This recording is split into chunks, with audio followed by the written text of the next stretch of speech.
Hello, everyone, and welcome to the newest edition of The Payton Doyle Show. I'm Payton Doyle, host of The Payton Doyle Show.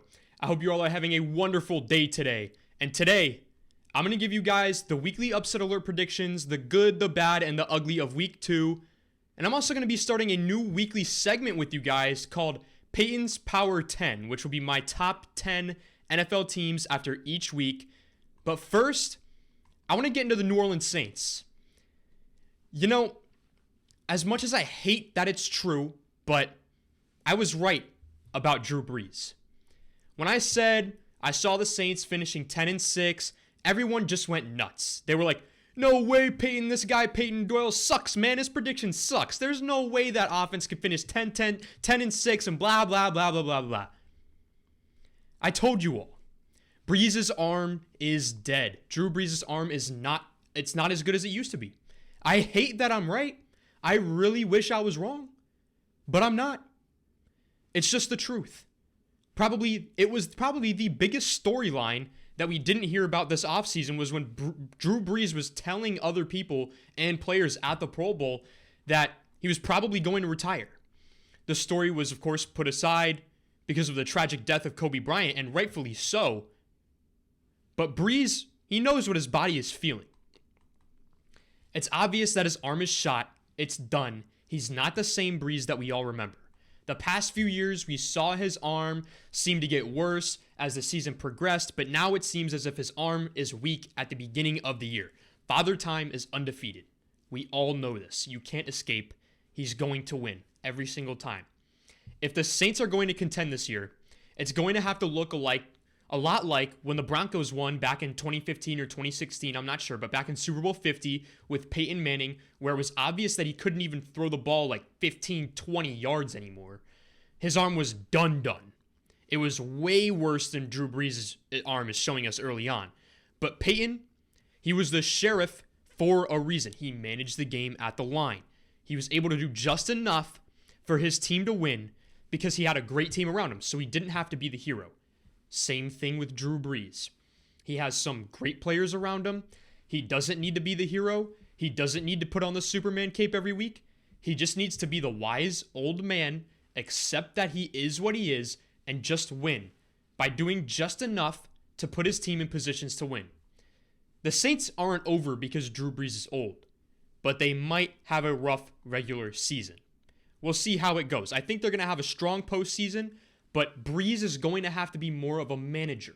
He's going to have to be accurate like he's always been, but he can't push the ball down the field anymore. You can't rely on big plays from Drew Brees. He's going to need that defense to step up and his teammates to step up for him, especially after the catch.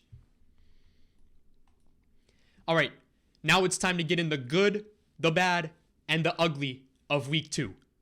Starting off with the good, let's keep it positive here. I have the Green Bay Packers. The Packers offense looked stellar for the second week in a row, putting up over 40 points in consecutive weeks. That's no joke. I said many of times this offseason, Aaron Rodgers is angry and he's dangerous. He's coming after opposing defenses this year, and he's going to prove that he's still the man. He's still the man. Aaron Jones has also looked like an all-pro level running back this season. It doesn't matter who they have at wide receiver. Aaron Rodgers is one of those guys who makes the players around him better. The Packers offense looks stellar, and it will continue to look stellar this season. The bad has to be the Houston Texans. They cannot block yet again. Now they have no real number one wide receiver for Deshaun Watson to throw to. They traded away DeAndre Hopkins. We all know this. It was incredible. Like I said, for a bag of peanuts and a packet of bubble gum, okay? It's a joke. The defense doesn't look good at all. The secondary is awful. It looks like Swiss cheese. The team is awful, and poor Deshaun Watson has to be Superman. Like he's always had to be. I feel bad for him. The Texans play Pittsburgh this week, and while I don't believe that the Steelers are as good as their record says, Deshaun Watson is going to be lucky if he makes it out of that game alive. He's going to, that defensive front in Pittsburgh and TJ Watt and all them boys are going to be harassing him. It's not even going to be okay. They might as well have me blocking on that O-line. Laramie Tunsil, he's decent O-lineman. They just paid him a whole bunch of money that he's not worth. And a bunch of the other guys I can't even name. I don't even know who they are. They can't block. Deshaun Watson is going to be in trouble. He's going to be in trouble. And if nothing changes in the next few years, Deshaun Watson needs to get the hell out of Houston because he's too talented to be wasted in that sorry organization in Houston. I feel so bad for the man. The ugly was the Minnesota Vikings, especially if you're like me and you played Kirk Cousins in fantasy football, who scored in the negatives. Yeah, you could tell the week I had last week. Cousins had one of the worst games of his career. He only completed 42% of his passes for 113 yards and 0 touchdowns and 3 interceptions. He also had a passer rating of 15.9. His passer rating would have literally been higher if he just spiked the ball into the ground on every single play. That's the definition of ugly. The Vikings are looking to bounce back this Sunday against the Tennessee Titans. Now for the debut of the newest segment here on the Payton Doyle Show, Payton's Power 10. These will be almost like a weekly power rankings of the top 10 teams in the NFL, in my opinion. Starting off at number 10, I have the Las Vegas Raiders. They look tremendous on Monday night, and while that defense has some stuff to work out, the Raiders, man, watch out for that offense with a football mastermind at head coach in John Gruden. I was wrong about them this offseason. I thought Gruden had problems with Derek Carr and maybe their relationship wasn't that good, but Derek Carr looks as comfortable as ever in that offense, which has some pretty good weapons like Darren Waller, who has now emerged as one of the best tight ends in the league, and rookie wide receiver Henry Ruggs, who is a home run hitter and helps take that offense and takes the top off of defenses. Also, Josh Jacobs on the ground has looked like a solid running back. He's also pretty good at pass catching as well. The Raiders are number 10. Now at number 9, I have the Los Angeles Rams, another team I was wrong about in the offseason. Maybe the departure of Todd Gurley actually helped them. They no longer have to worry about if he's healthy or if he's hurt. Is he going to be there? How much will he be able to play today without his knee hurting? These guys that are solid runners, they have solid running backs, the three of them, Cam Akers, Darrell Henderson, and Brown. The offense is still able to set up the play action with the running game. And that's really important. That's something that I thought wasn't going to be able to happen once Todd Gurley left, but I was wrong. They're still setting up play action extremely well. And Jared Goff looks like he's in rhythm. And whenever Goff is in a rhythm, this offense shines. It's a rhythm-based offense, in my opinion. They also still have a great defense with Aaron Donald and Jalen Ramsey. I like the way that the Rams have been playing recently, so that's why I have them at number 9. Number 8, I'm going to go with the Buffalo Bills. Josh Allen looks like he's taken a step forward that we all needed to see from him this season. Right now, the accuracy seems to have improved. He's completing over 70% of his passes through the first 2 weeks of the season, and he's also leading the league in passing yards, and his passer rating is 122.8 through the first 2 weeks. Josh Allen and the Bills they'll be up against their biggest test of the season so far this Sunday against the Los Angeles Rams. That's a game I'm really interested in watching. Now at number 7, I have the New England Patriots. Cam Newton, he looks good. He looks really good. Bill Belichick will always find a way to win games. I learned that the hard way. I didn't really believe in the Patriots this season, even after they got Cam Newton. They just played a really close game against the Seahawks, however, and they looked really good. Cam Newton threw for over 400 yards. Julian Edelman looked good. That offense was clicking. I will never bet against Bill Belichick, and until further notice, I believe that the New England Patriots are a top 10 team in the league. Now at number 6, I have the New Orleans Saints. Listen, I'm not going to freak out after one bad week from Drew Brees and that offense. I'm not going to say they're not a good team. I do think they should be worried about Drew Brees just a little bit in the way he's been playing. But they are missing Michael Thomas, who's one of the best wide receivers in the game. That definitely hurts them. But I still have trust in Sean Payton to make sure that offense works. He's going to readjust everything in Drew Brees. He's going to realize what he has. The Saints are still a top 10 team. Now, to start the top 5, I have the Tampa Bay Buccaneers. And listen, not a lot of people are going to agree with me on this. A lot of people are out on the Buccaneers for whatever reason. But listen, the Bucs offense looked way better in week 2 as it did in week 1. Give Tampa a few more weeks and they will continue to improve. I said in the offseason that this team was going to take a little bit of time to improve, and especially after no offseason, it's going to take a little time to gel. And all these new pieces, it's going to take a little bit. So take a step back and let it happen. This is going to be the first game that Tom Brady has both Chris Godwin and Mike Evans both fully healthy on the field at the same time. Like I said, just give Tampa a few more weeks and they will solidify a spot on this list the whole season, no doubt.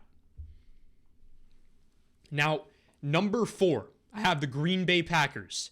Putting up over 40 points in back-to-back weeks is serious business. It's no joke. And Aaron Rodgers, like I said, is playing lights out along with Aaron Jones as well. And it doesn't matter who Aaron Rodgers has at receiver. I'll say it again. Rodgers is finding all of them. He makes everyone around him better. And like I said, he's angry. He's going to continue to do some spectacular things this season. I understand Russ, and we'll get into that soon. I understand Russ is the leader for MVP right now, but Aaron Rodgers is somebody that you should not leave out of the conversation for MVP this season. Now, number 3, starting the top 3, I have the Seattle Seahawks. The Russell Wilson for MVP campaign has officially already begun. Russell Wilson has only thrown 11 incompletions in the first 2 weeks, but he's already thrown 9 touchdowns. He's playing lights out. And DK Metcalf looks like a breakout star wide receiver who is emerging as one of Russ's favorite targets. Between Russell Wilson, DK Metcalf, they still have Tyler Lockett, who's still good. Chris Carson, who I think is a very underrated running back now that he's back healthy. That offense is looking as explosive as ever. And Jamal Adams is making big plays for them on the defense as well. I'm really high on Seattle this year, and I think that they have a legitimate shot at winning a championship. Now at number 2, this hurt me a little bit because I do think the Chiefs are going to eventually make the Super Bowl this year, but right now I have them at number 2. They have a clear problem with starting off games. I don't know if that's on Andy Reid's script or if Mahomes is making just some early mistakes early on in the games, but they can't continue to have to come from behind every game. That can't happen. Patrick Mahomes is still the best quarterback in the NFL. Clyde Edwards-Helaire still looks like a solid rookie running back, but that defense looks and the Chiefs just simply, they didn't look as good against the Chargers as I thought that they should. It's not about Herbert coming in and doing good against them. I'm not worried about that because the Chiefs they had all week to game plan against Tyrod Taylor, and then minutes before the game, Herbert gets thrown in, and they didn't have a game plan to go against Herbert, who nobody has ever seen play before. But Mahomes, that's what I was worried about. I'm not necessarily worried about Mahomes. I was just kind of, watching how he struggled. He struggled to begin the game. He was missing some throws that I feel like he should have made and just looked out of rhythm, which isn't something that you can say about the team that I have number 1 on this list, which is, of course, the Baltimore Ravens. They looked like the most solid all-around team. I still think that Lamar has to improve a little bit on the passing, but overall, that team looks in sync. It looks in rhythm. It looks like everything is going their way. They have had a fairly forgiving schedule, but they've been doing everything right. It all just seems like a fairly well-oiled machine in Baltimore. They have a great coach, great running game, solid quarterback, solid offensive line, solid receivers, nice defense. It's a well-oiled machine. I am, however, scared about how they play in close games. We will see on Monday night against Kansas City if they can win the close games. I think that we all think that's going to be a pretty close game. I think that the Chiefs are actually going to win that game. But as of right now, I have the Ravens as my number 1 team in the NFL. Now let's get into upset alert to wrap it all up. Upset alert for week 3. I'm going to start off with the Patriots. The Patriots are on upset alert. Yes, I have the Raiders pulling off upsets in back-to-back weeks. Right now, the Pats are 6.5-point favorites against the Raiders team, who has looked really good in the past 2 weeks. I think that the Raiders have a really good shot of pulling off the upset in Foxborough. Next, I have the Bengals upsetting the Eagles. The Eagles are 5-point favorites right now, even though they have the same record. They're both 0-2. The Eagles have underachieved, while the Bengals have overachieved. I feel as if the Bengals are playing with more confidence, and I have Joe Burrow winning his first career NFL game against Philadelphia, pulling off the upset. And finally, on the last upset alert of the week, I have the Chicago Bears pulling off yet another upset. I predicted it in week 1 when they upset Detroit. Now I'm predicting it in week 3. The Falcons are 2.5-point favorites at home against Chicago. Julio Jones, minutes ago, has just been ruled out of the game with a hamstring injury, so that's obviously a huge loss for them and that offense. And the Falcons, they're also probably still demoralized after a brutal loss to the Cowboys. We know what the Cowboys did. They came back. I mean, the Falcons are having trouble with leads in the past few years. And Khalil Mack is officially active. I think Mitch Trubisky is going to do it yet again. Trubersky. The Bears will start off 3-0. So that's it, everyone.